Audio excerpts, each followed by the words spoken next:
Frank Vogel expects Lakers to be extremely dynamic in fast breaks this season. In acquiring one of the most prolific fast break guards in the league, the Lakers are doubling down on one of the team's strengths. One of the greatest strengths of the Lakers' 2019-2020 team that won a title inside the bubble was how lethal they were in transition and on fast breaks. The team ranked 6th in the league in points per possession in transition per synergy that season.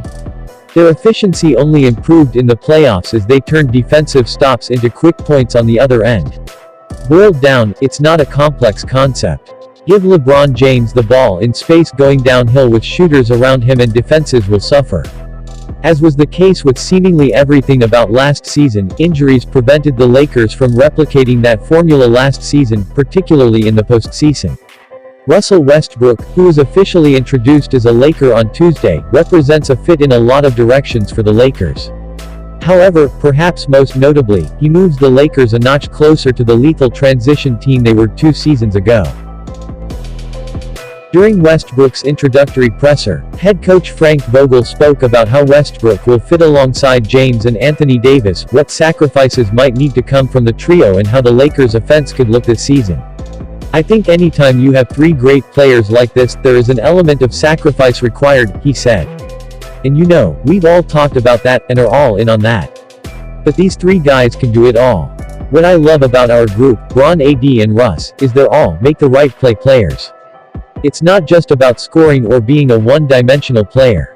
They can all do it all. I'm most excited about seeing what the 3 of them on the court at the same time looks like. I think we're going to be an extremely dynamic fast-breaking team, and one that can play off of all 3 guys, in many different ways.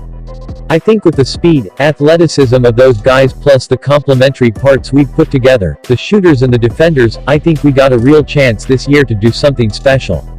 It's on us now to put in the work, and you get these type of talented guys to buy in and put in the work, hopefully, we can achieve something special."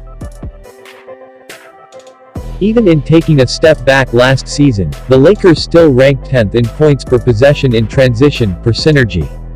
On sheer volume, Westbrook ranked 2nd in the league in individual transition possessions behind Giannis Antetokounmpo. His efficiency wasn't high, ranking in the 20th percentile, but that doesn't make his volume any less meaningful, especially when translating it to the Lakers.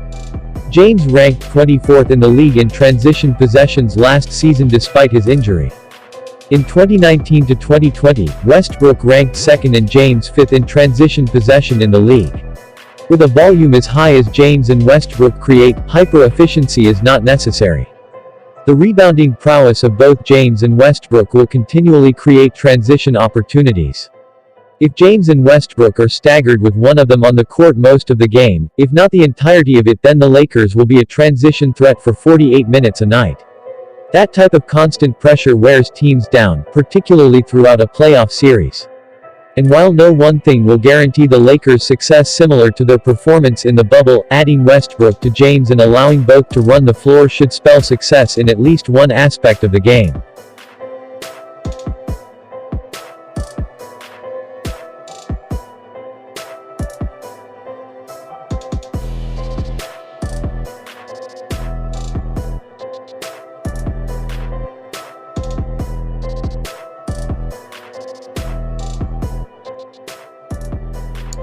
If you enjoyed this video and want to hear from me again, be sure to hit that subscribe button before you go.